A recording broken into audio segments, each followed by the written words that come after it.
lot of our crime takes place within the park, especially we take the shots fired in the vicinity of Waring Avenue and Bronx Park East, and we were able to lock up 2 individuals as a result of that. And was able to recover a gun.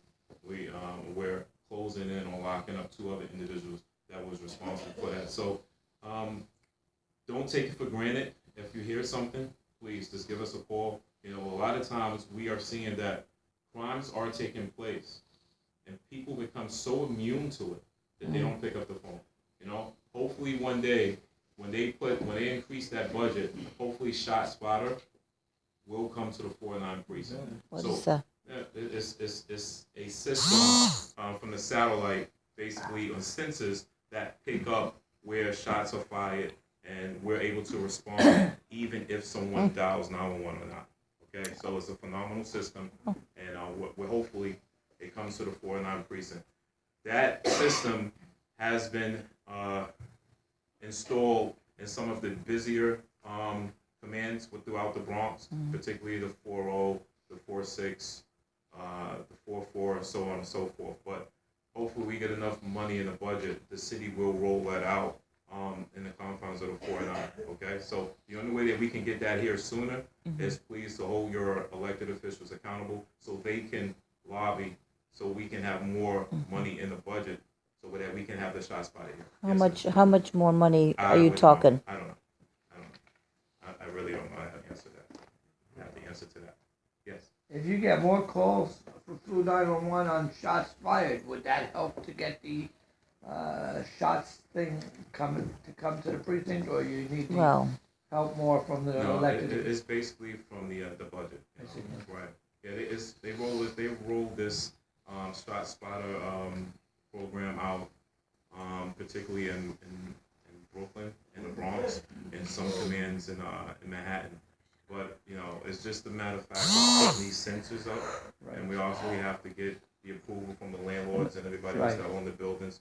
They don't let the public does not know where the sensors are being placed, but they're very sensitive, and we have someone who monitors the alerts, and so we can see if it's actual shots fired, is it a car backfiring, is it a motorcycle, so on and so forth.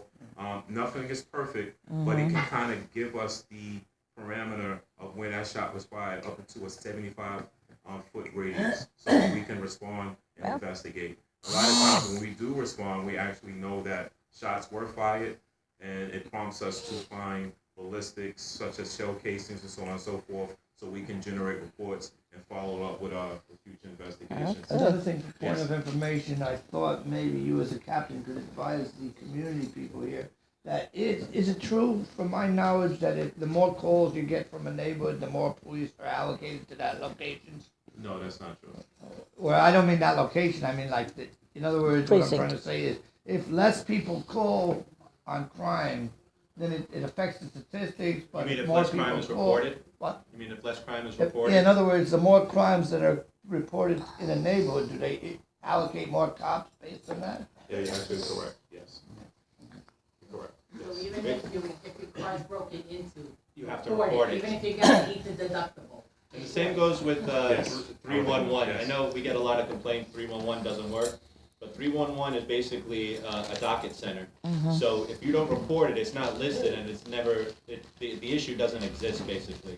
So you have to call it, and then when you call 311, send the community association the complaint number, or directly to the community board, because that's ultimately where it'll go. But it's great how much we're on the same wavelength. Yeah. I